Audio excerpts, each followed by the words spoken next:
Hi to everyone, my name is Deepika Dimri और आज का जो वीडियो है ये बहुत ही इम्पॉर्टेंट है। चाहे आप किसी भी कंपटीशन की तैयारी कर रहे हो, banking, SSC, state level, even if you are going for any level of exam, NDA, merchant navy, इधर लोअर एग्ज़ाम दे रहे हो या हायर दे रहे हो, जहाँ भी अंग्रेजी की डिमांड होगी तो ये आना ही आना है। That is your modal verb. Even जो स्पीकिंग का कोर्स कर रहे हैं उनको भी तो पता होना चाहिए कि भाई हमें विल कहाँ लगाना है जब वाक्य बोलना है। तो विल मॉडल का प्रयोग कैसे करना है, कहाँ करना है, ये आपको इस वीडियो में समझ में आ जाएगा।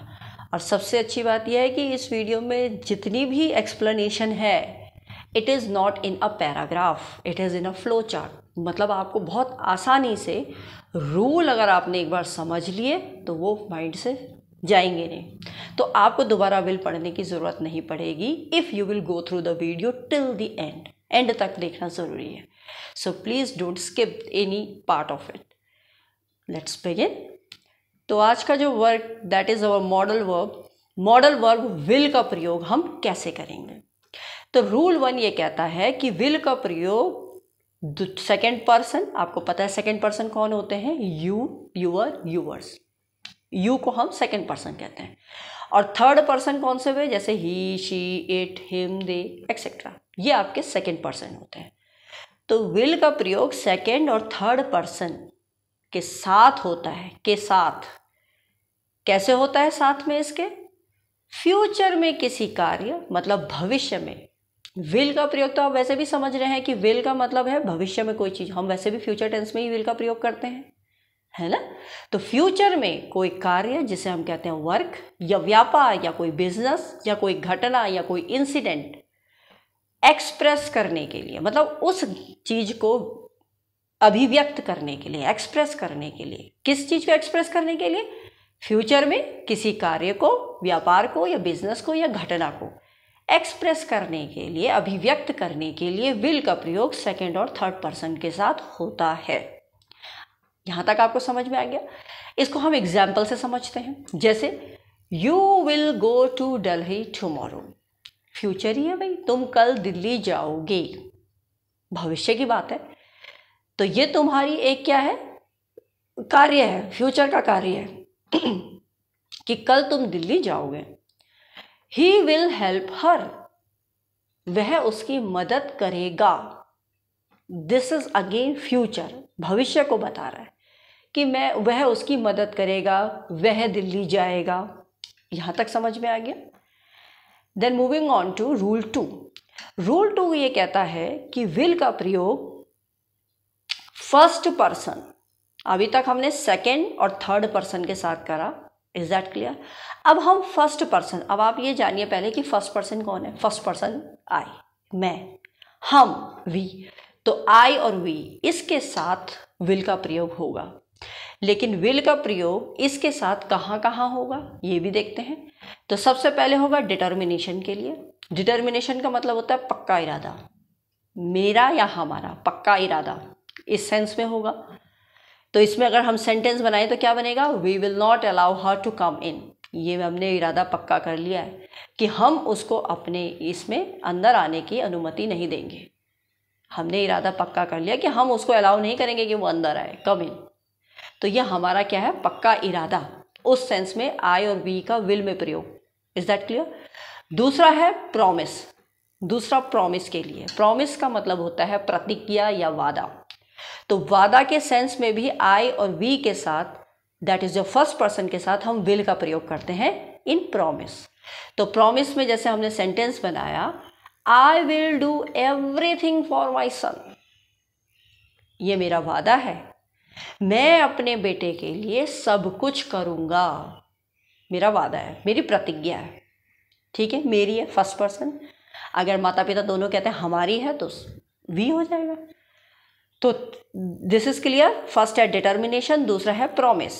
Then comes your threatening. Threatening में भी हम आई और वी के साथ, फर्स्ट पर्सन के साथ विल का प्रयोग करते हैं। थ्रेटनिंग का मतलब होता है धमकी या धमकाना। तो जैसे सेंटेंस से समझते हैं, sentence is your, we will spoil you, we will spoil you, हम तुम्हें बर्बाद कर देंगे। स्पॉइल का मतलब होता है बर्बाद कर देना। हम तुम्हें बर्बाद कर देंगे। हम, बी, फर्स्ट पर्सन, ठीक है। तो थ्रेटनिंग, धमका दिया ना कि हम तुम्हें बर्बाद कर देंगे, ये धमकी दे दी, तो वहाँ विल का प्रयोग हो गया। फिर है विलिंगनेस। विलिंगनेस का मतलब होता है इच्छा। आई वी, प्रथम पर्सन के साथ विल का प्रयोग विलिंगनेस, इच्छा के लिए भी की जाती है। जैसे I will request him to help you, मतलब मैं उससे रिक्वेस्ट करूँगा, मैं निवेदन करूँगा कि वह तुम्हारी मदद कर दे। मतलब ये मेरी इच्छा है कि मैं उससे रिक्वेस्ट करूँगा कि वह तुम्हारी मदद कर दे। I hope second rule is clear to you. Now moving on to the third rule. Third कहता है, according to rule third, will का प्रयोग सेकेंड और थर्ड पर्सन, सेकेंड और थर्ड पर्सन, आपको पता है सेकेंड कौन है, थर्ड कौन है, you, he, she, it, they, इनके साथ हम इंटरोगेटिव सेंटेंसेस में, मतलब सेकेंड पर्सन यू और third person he, she, it, इनके साथ हम इंटरोगेटिव सेंटेंसेस में, मतलब प्रश्नवाचक वाक्यों में इंफॉर्मेशन, जिसे हम कहते हैं सूचना, सूचना को प्राप्त करने के लिए करते हैं। मतलब ध्यान से समझिए जरा, second person you, he, she, it, third person, इसके साथ यदि प्रश्नवाचक है, कोई वाक्य है, प्रश्नवाचक वाक्य है, उसमें हमें उसमें इंफॉर्मेशन, मतलब सूचना प्राप्त करने के लिए वहां पर विल का प्रयोग होता है। एग्जाम्पल से समझते हैं। Will you buy a radio set today, तो ये सूचना प्राप्त कर रहे हैं हम कि क्या तुम आज रेडियो सेट खरीदोगे। समझ में आ गए। या दूसरा है sentence, will he go to Chandigarh tomorrow, ये भी हम सूचना प्राप्त कर रहे हैं, इंफॉर्मेशन प्राप्त कर रहे हैं कि भाई क्या वह चंडीगढ़ जाए कल।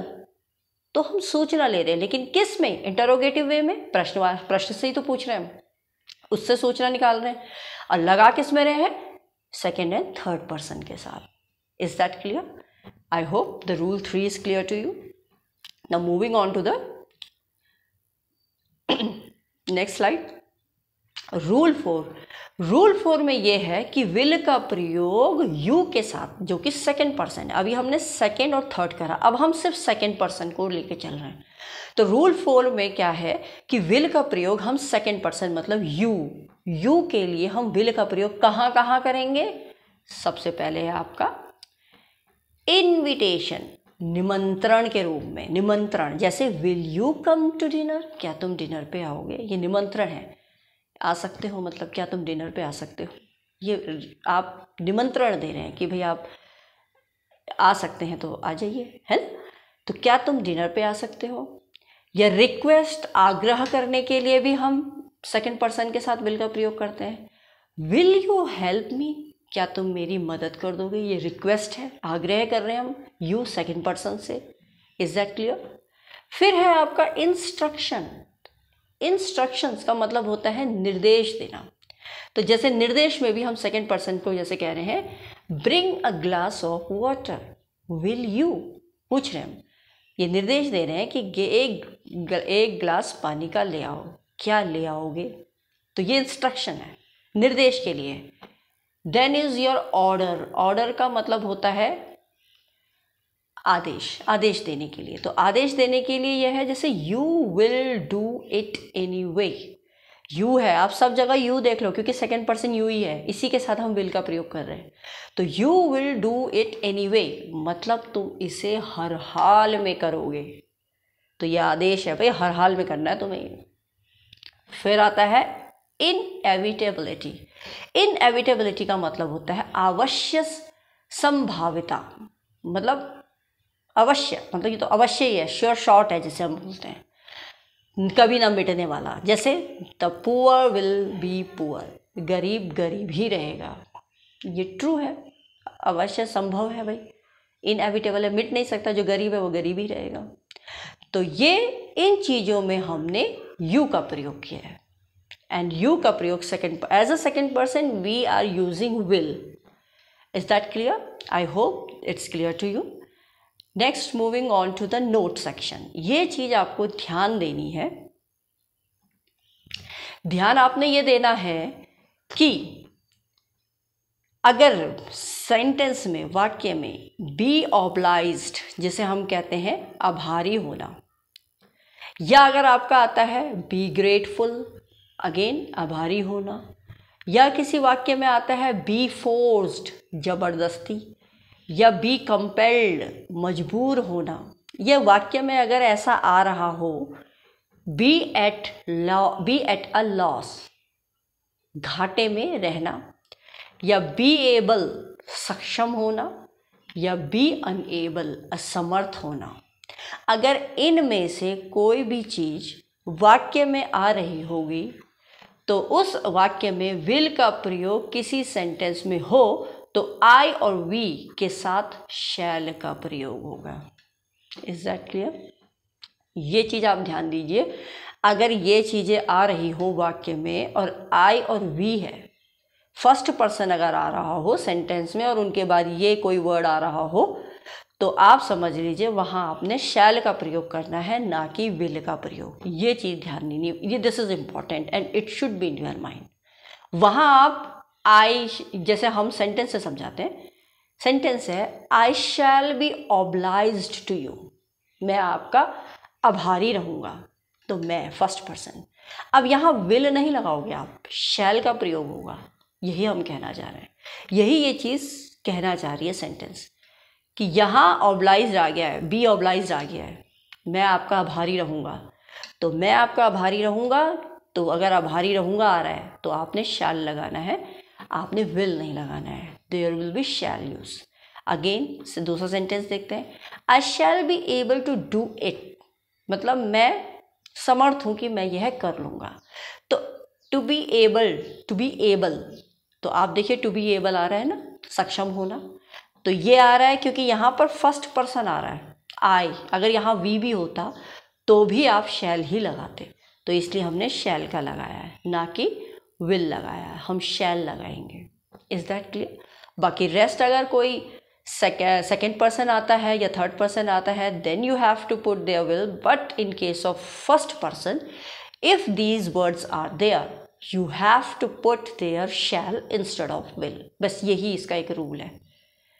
I hope the video is clear to you। इसको बड़े ध्यान से आप एक बार रिवाइज कर लीजिए, वीडियो को ज़रूर ढंग से इसको रिकॉल कीजिए, and hopefully you will never forget this rule of will. जो कोई भी इस चैनल में न्यू है प्लीज़ सब्सक्राइब कीजिए, और जितना हो सके आप लोग इसे शेयर कीजिए और लाइक कीजिए। Till then, bye, take care।